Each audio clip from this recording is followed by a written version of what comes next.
cavernous belly of Chicago's Union Station echoed with a cacophony of hurried footsteps, rolling suitcases, and the disembodied voices of platform announcements.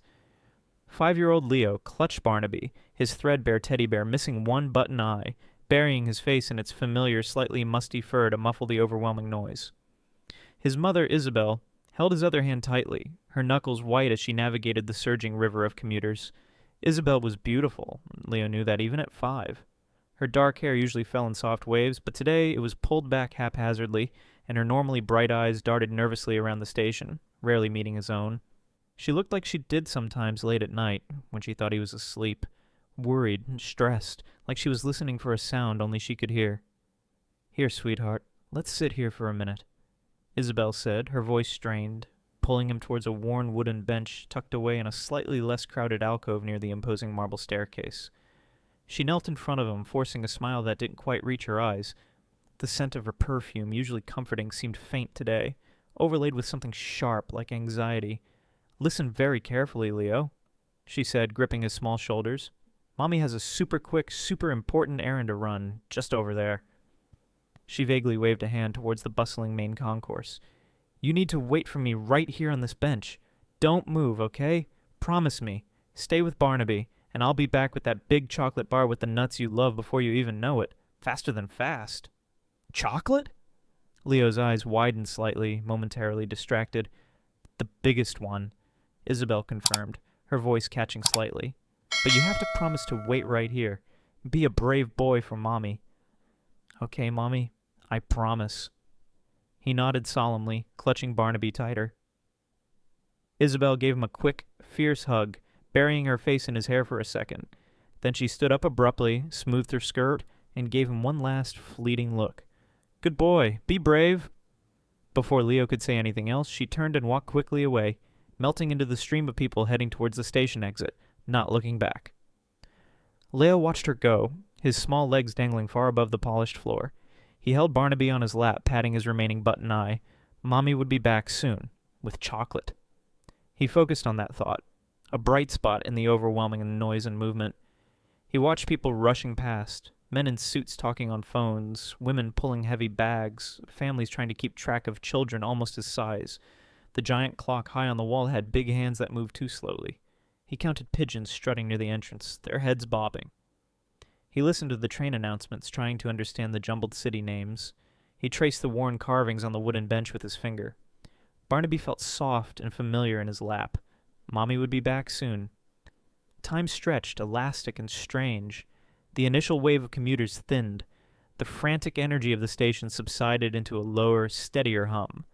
The shafts of afternoon sunlight slanting through the high, arched windows moved across the floor, grew longer, then faded, as the cavernous hall grew dimmer. Shadows pooled in the corners. The air felt cooler. Leo's stomach rumbled. The chocolate seemed very far away now. A knot of unease began to tighten in his chest. He scanned the thinning crowd, searching for his mother's familiar face, her dark hair. He saw lots of moms, but none of them were his mom. Where was she? Did she forget the chocolate? Did she forget him? He squeezed Barnaby hard. "She promised," he whispered to the bear. "She said stay right here." He stayed put, small and uncertain on the big bench, the promise of fragile shield against the rising tide of fear. He tried asking a woman rushing past, "Have you seen my mommy?" But she just shook her head, saying, "Sorry, kid, gotta catch my train," without slowing down. The station wasn't bustling anymore. It felt vast and empty.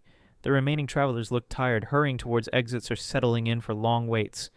The echoes seemed louder now, amplifying the silence. Leo shivered, pulling his thin jacket tighter. Barnaby wasn't very warm. "Well now, who have we got here?" Leo looked up, startled. A man in a navy blue security guard uniform stood before him. He had kind eyes creased at the corners and a gentle smile beneath his gray mustache. He knelt down so he wasn't towering over Leo. "You look a little lost, son. Waiting for someone?" the guard asked softly. Leo nodded, clutching Barnaby. "My mommy, Isabelle. She went on an errand. She said wait right here and she'd be back faster than fast with chocolate." The guard, Mr. Henderson, according to his name tag, looked around the now mostly deserted alcove. His smile faded slightly, replaced by a look of concern. "Isabelle, huh? And how long ago did she leave, little fella?" Leo shrugged, unsure. Time felt confusing. A long time before the sun moved off the floor. Mr. Henderson straightened up, his gaze sweeping the remaining people in the station. He spoke quietly into the radio clipped to his shoulder. He asked Leo if he knew his last name or his address or a phone number. Leo just shook his head, his lip trembling. Just Leo. And Mommy is Isabelle. More people came. Another guard, a woman in a station master's uniform, and finally 2 police officers. They were all very kind, asking questions gently, but Leo couldn't tell them much more. He repeated his promise to wait, described his mommy, mentioned the chocolate. One of the police officers, a woman with warm eyes, knelt beside him. "We're going to help find your mommy, Leo," she said. "But it's getting late and cold out here. Why don't you come with us to a warm office? We have juice and maybe some cookies." Leo hesitated, looking back at the empty spot where his mother had disappeared into the crowd hours ago. "But she said wait here." "We know, sweetie," the officer said gently. "But maybe she got held up and she'll know to call us at the station. This way we can help her find you faster. You can bring Barnaby." Clutching his bear, feeling a confusing mix of fear and a strange obedience to the kind adults, Leo let the officer take his hand. As they walked away from the bench, towards the bright lights of an office, Leo didn't fully understand. He didn't grasp the finality of the closing station doors, the implications of the police reports being filed, the calls being made to Child Protective Services. He only knew his mother wasn't back yet, the chocolate hadn't appeared, and the vast, echoing station felt colder and emptier than ever before. He was 5 years old, alone with his one-eyed bear, clinging to a broken promise on an empty bench. The first few days were a blur of unfamiliar faces, sterile offices, and questions Leo couldn't fully answer. He was placed in emergency foster care, a clean but impersonal house, run by a kind but overworked woman named Mrs. Gable. There were other children there, some louder, some quieter, all carrying their own invisible burdens. Leo mostly kept to himself, sitting by the window with Barnaby, watching cars pass, half expecting his mother's face to appear. He ate what was put in front of him, answered questions politely, but rarely spoke otherwise. The chocolate bar promise felt like a dream now, distant and unreal. Police detectives and social workers tried piecing together his identity. Isabelle was a common name. Leo didn't know her last name, or if the one she used was even real. They had no address, no phone number. Security footage from Union Station showed Isabelle leading Leo to the bench and walking away, her face partially obscured, melting into the crowd. She hadn't used a credit card at the station. Ticket records under her description yielded nothing conclusive. It was as if she, and Leo's past, had simply evaporated. The investigation gradually stalled, another file added to the city's mountain of unsolved cases. Leo became a ward of the state, his future uncertain. He stayed with Mrs. Gable for several months. She was kind, ensuring he was fed, clothed, and safe, but stretched thin, caring for multiple children. Leo learned to be self-sufficient, quiet, unobtrusive. He learned to read quickly, finding escape in the worlds offered by the local library books Mrs. Gable brought home. He discovered a fascination with patterns, with logic, with how things fit together, perhaps a subconscious attempt to impose order on a world that felt terrifyingly random. It was during a library visit that he first met Sarah Chen. She was an art history professor at the University of Chicago, volunteering for a children's reading hour. She noticed the quiet boy meticulously arranging picture books by color and size, completely absorbed. Sarah, who had always loved order within beauty, felt an immediate connection. She started talking to him, not with pity, but with genuine interest in the patterns he was creating. Leo uncharacteristically responded, explaining his system with quiet intensity. Sarah told her husband David about the serious little boy at the library. David Chen, a linguistics professor specializing in computational models of language, another field dedicated to finding structure within complexity, was equally intrigued. They had been considering becoming foster parents for some time, feeling a space in their quiet academic lives. They met Leo through the foster care agency, first as weekend mentors. The Chen's home was different from Mrs. Gable's bustling house. It was filled with books, artwork, quiet corners, and the gentle rhythm of intellectual curiosity. They didn't push Leo to talk about his past. Instead, they engaged with his present. David introduced him to logic puzzles, chess, and simple coding games, recognizing and nurturing his analytical mind. Sarah brought home art supplies, encouraging him to express himself visually, respecting his silence when words failed him. They learned about Barnaby, carefully mending his worn fur and reattaching a vintage button eye they found in Sarah's sewing kit. Slowly, cautiously, Leo began to open up just a little. He felt seen, not just cared for. He appreciated their calm predictability, the way they explained things logically, the absence of sudden disappearances.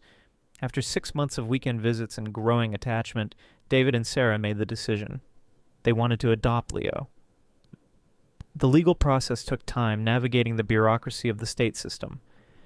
But eventually the day came when the judge signed the final papers. 5-year-old Leo, the boy left on the bench, officially became Leo Chen. He had a home, a family, stability. It felt like anchoring after being adrift at sea. Yet the anchor didn't erase the memory of the storm. As Leo grew, the trauma of the abandonment manifested in subtle ways. He excelled academically, pouring his energy into subjects that offered clear rules and predictable outcomes: math, physics, computer science. He was well liked by teachers for his intelligence and quiet diligence, but he struggled to form deep friendships. Trust didn't come easily. He was wary of relying too much on anyone, always maintaining a certain emotional distance, a subconscious fear that anyone could vanish without warning. Large crowds sometimes made him anxious, and the echoing vastness of places like train stations could trigger a familiar knot of dread in his stomach. David and Sarah were patient, perceptive. They provided unwavering support, celebrated his achievements, and gave him space when he needed it. They offered therapy, which Leo attended sporadically, engaging more with the logical analysis of his feelings than with raw emotional expression. As he entered his teenage years, the questions about Isabelle intensified. Who was she? Why had she left him? Was it something he did? He devoured every scrap of information the Chens had from the initial police file, which wasn't much. He started using his burgeoning computer skills to run searches, trying different name variations, searching for any digital footprint, but Isabelle seemed to have existed only in the analog world he barely remembered. "Why do you think she did it?" he asked David one evening, after hours spent fruitlessly searching online databases.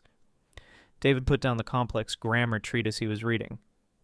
"Leo, I wish I had an answer for you," he said honestly.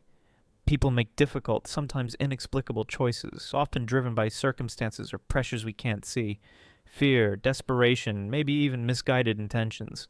What matters is that it wasn't about you. It wasn't your fault. Her leaving was about her, not about your worth." Leo nodded, accepting the logic, even if his heart still ached with the unanswered why. He channeled that ache, that need for answers and control, into the digital world. He built complex programs, solved intricate coding challenges, finding satisfaction in creating systems that worked, that were predictable, that wouldn't suddenly disappear. His past remained a locked black box, but he was becoming the architect of his own meticulously ordered future. The memory of the empty bench, however, always lingered just beneath the surface. Leo's aptitude for logic and complex systems propelled him through high school and into the prestigious computer science program at Carnegie Mellon University.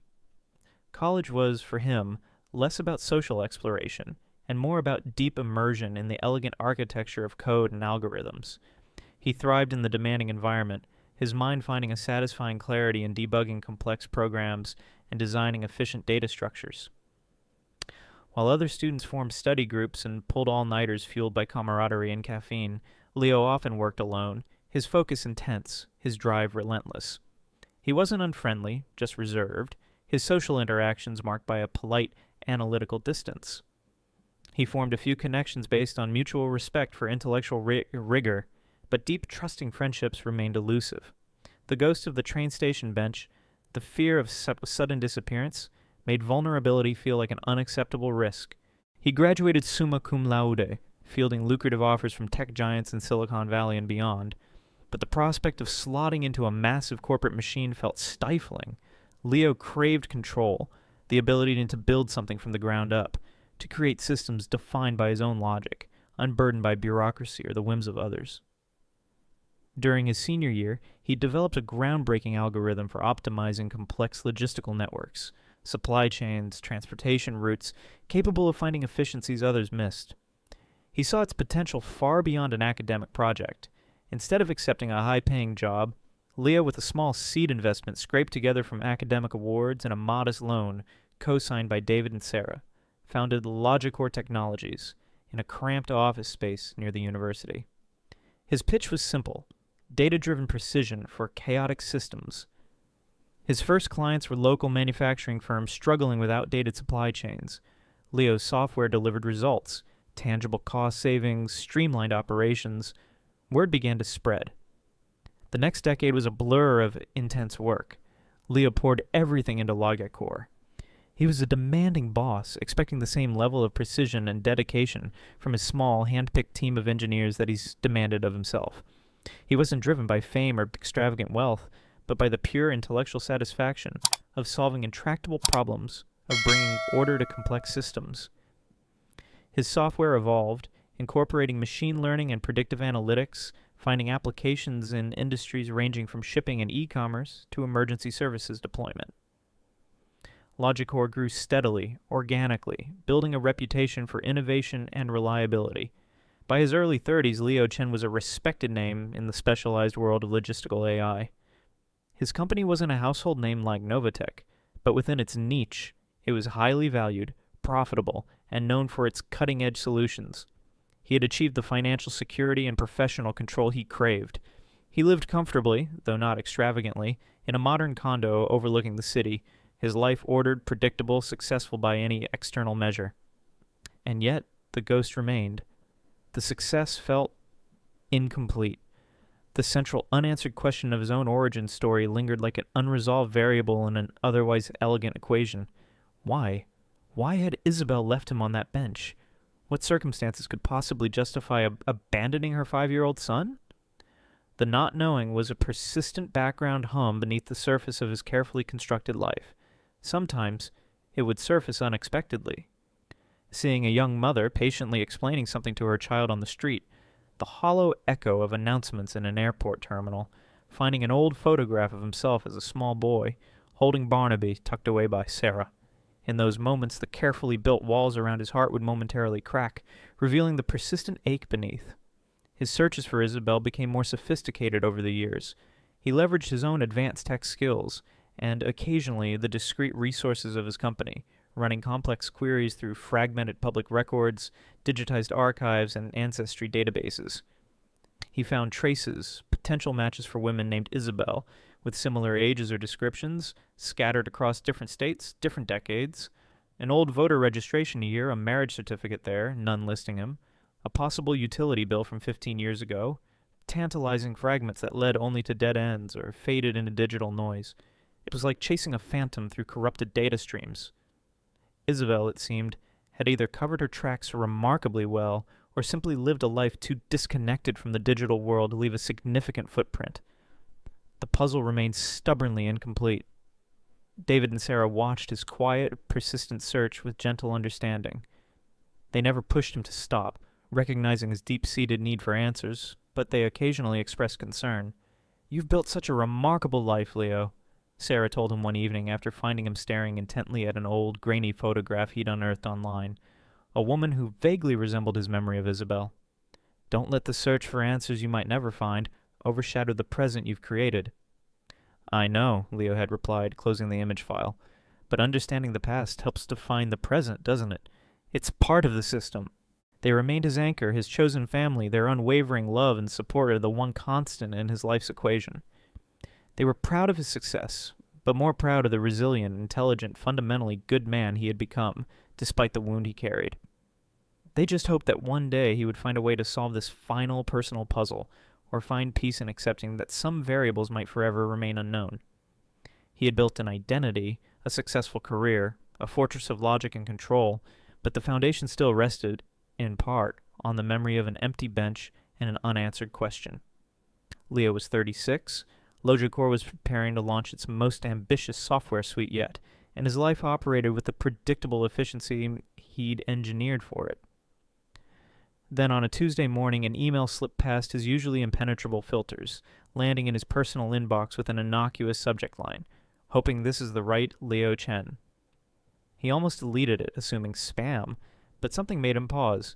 He opened it. "My dearest Leo, I don't know if you'll even read this or if Chen is truly your name now, but if this message finds the little boy I lost at Union Station all those years ago, the boy with the brave eyes and the one-eyed teddy bear named Barnaby, please know that not a day has gone by that I haven't thought of you, haven't searched for you, Haven't prayed for your safety. My name is Isabelle Moreau. I am your mother." Leo's breath caught.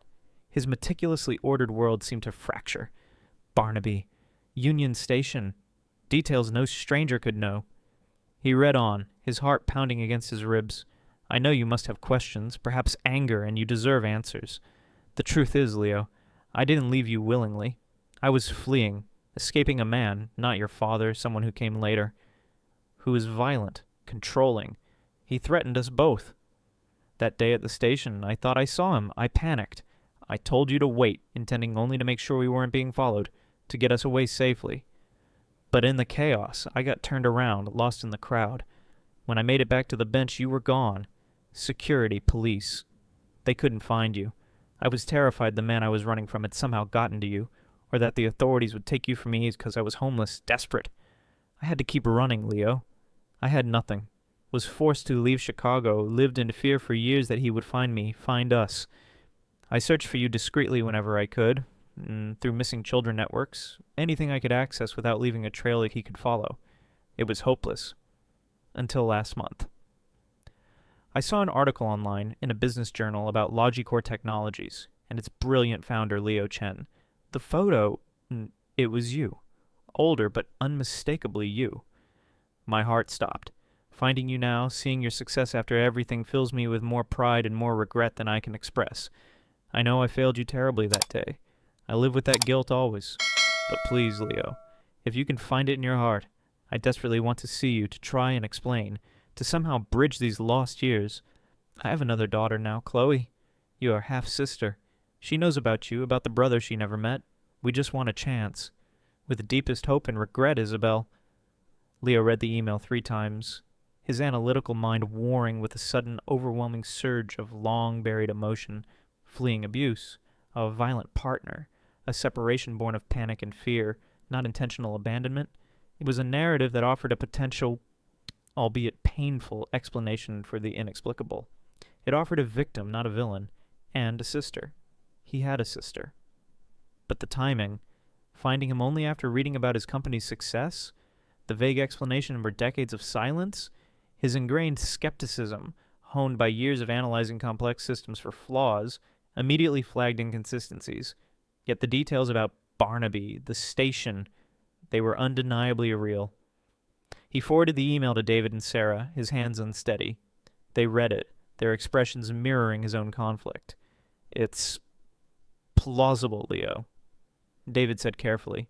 "Traumatic circumstances can lead to desperate actions, but the timing, as you noted, is convenient."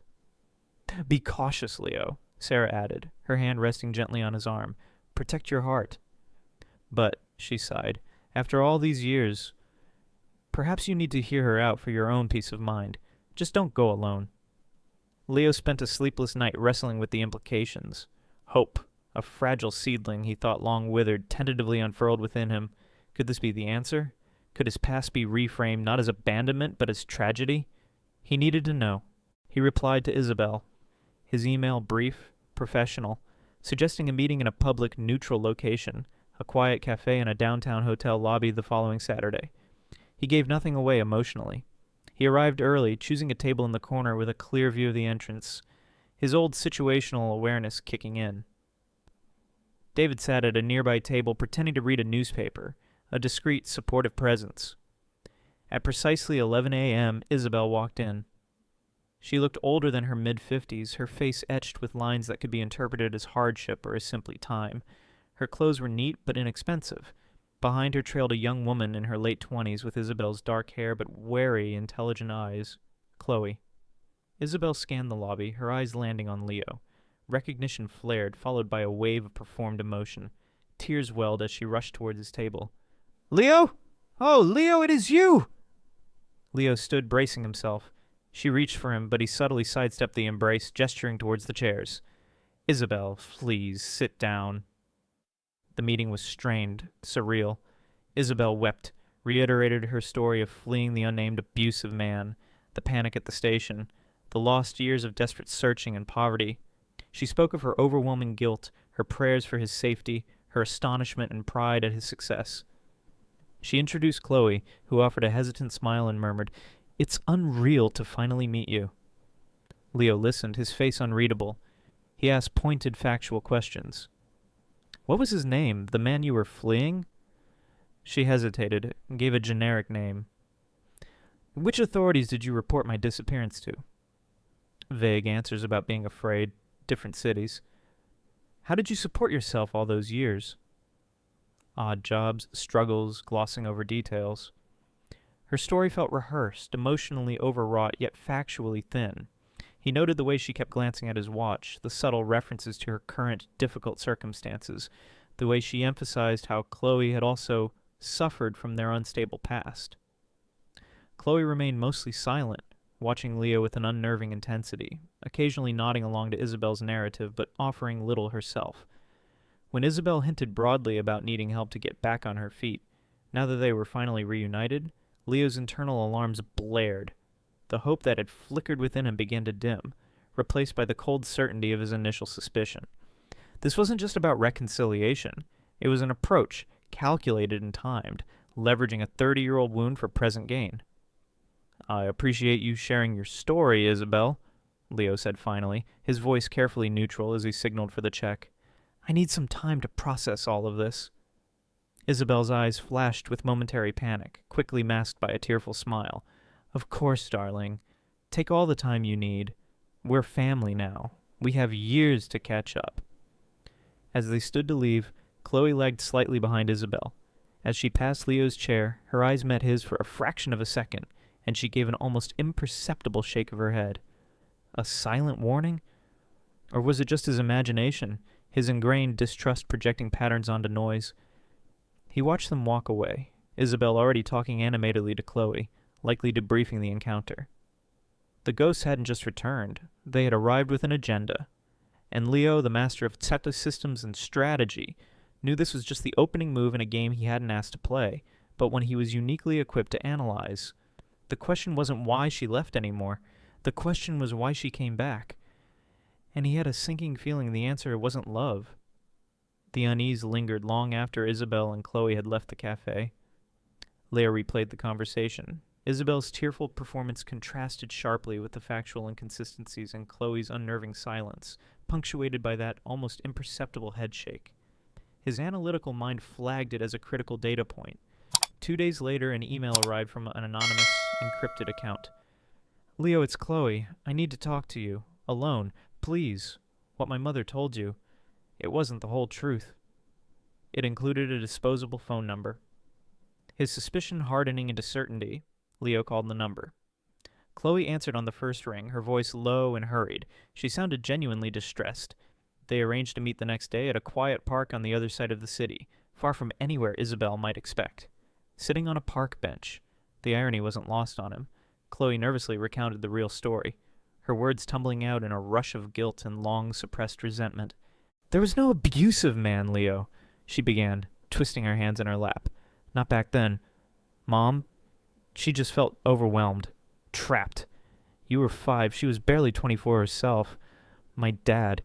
He came along, offered her what she thought was a fresh start, a different life. He wasn't keen on raising another man's child. Chloe looked up, her eyes pleading for understanding or perhaps forgiveness. So, she made a choice. She convinced herself leaving you somewhere safe, like the station, was better than you growing up unwanted, or dragging you into the uncertainty she was choosing. Leo listened motionless, the confirmation landing like a physical blow, colder and harsher than any fabricated abuse narrative. It wasn't tragedy. It was choice. His abandonment wasn't an accident of fate. It was a deliberate calculation. We struggled, Chloe continued. My dad wasn't exactly stable either, left eventually. Mom worked dead-end jobs. It was never easy. She talked about you sometimes, mostly when things were really bad, wondering what happened, maybe feeling guilty, maybe just wondering. But she never really looked, not until she saw that article about Logicor. Chloe took a shaky breath. Suddenly you weren't the burden she left behind. You were a potential lifeline. The fleeing abuse story was convenient. It explained the 30 years, made her sympathetic, set the stage for needing help. She pressured me to come along, to play the part of the supportive daughter, maybe hoping a complete family would appeal to you more. She promised things would get better for us if you helped. And the headshake in the cafe, Leo asked quietly. I couldn't stand the lies, Chloe admitted, tears welling up. Seeing you there, successful after what she did, and then hearing her spin that story. I felt sick. You deserve to know the truth. And, she added, her voice barely a whisper, maybe I just wanted a chance to know my brother without the lies. Leo sat in silence for a long moment, absorbing the ugly truth. The why was finally answered. It wasn't dramatic or complex, it was mundane, selfish, rooted in weakness and convenience. There was a strange, bitter kind of peace in knowing. The phantom limb of the unknown finally stopped aching, replaced by the clean, sharp pain of reality. He felt a surge of anger towards Isabelle, cold and deep, but also a weary sense of closure. Thank you for telling me, Chloe, he said finally, his voice even. That took courage. He dealt with Isabelle swiftly, decisively. He called her later that day. When she answered full of hopeful anticipation, he cut straight to the point. Isabelle, I spoke with Chloe. I know the real story. About why you left me at the station. About why you suddenly found me now. The silence on the other end was profound. Then came sputtering denials, excuses, tears. Different tears this time, laced with panic. Leo didn't engage. There will be no reconciliation, he stated flatly. There will be no financial support, no family reunion. I am transferring a one-time sum of $10,000 to your account. Consider it severance pay for any perceived maternal obligation. After that, we are done. Do not contact me or my family ever again. Any further attempts will be reported as harassment. He wired the money immediately, a transaction that felt less like generosity and more like cauterizing a wound, and then blocked her number, her email, instructing his lawyers to handle any further communication. He told David and Sarah everything. They listened, held him, expressed their anger on his behalf, and reaffirmed their unwavering love and support. She doesn't define you, Leo, David said firmly. Your life, your success, the man you are, you built that. He knew they were right. His family wasn't the one who shared his blood, but the ones who had shared his life. His relationship with Chloe remained tentative, cautious. He appreciated her honesty, the risk she took. They met occasionally for coffee, slowly, carefully learning about each other's lives, navigating the strange landscape of being siblings connected by a shared, painful past they experienced from opposite sides. There was no instant bond, but there was potential, anchored in the truth she had bravely offered. Leo found that knowing the real reason for his abandonment, however harsh, was ultimately liberating. It closed a door that had been left agonizingly ajar for 30 years. He could finally stop searching for answers in the past and fully inhabit the successful present he had built.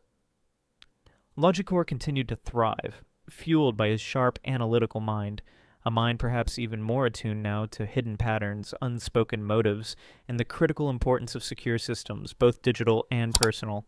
He still preferred the order, logic, control, but he understood now more than ever that true strength wasn't about preventing breaches entirely. It was about resilience, about rebuilding stronger after the inevitable hits, about choosing carefully who you allowed inside your garrison. The empty bench was still a part of his history, but it no longer defined his future. He did.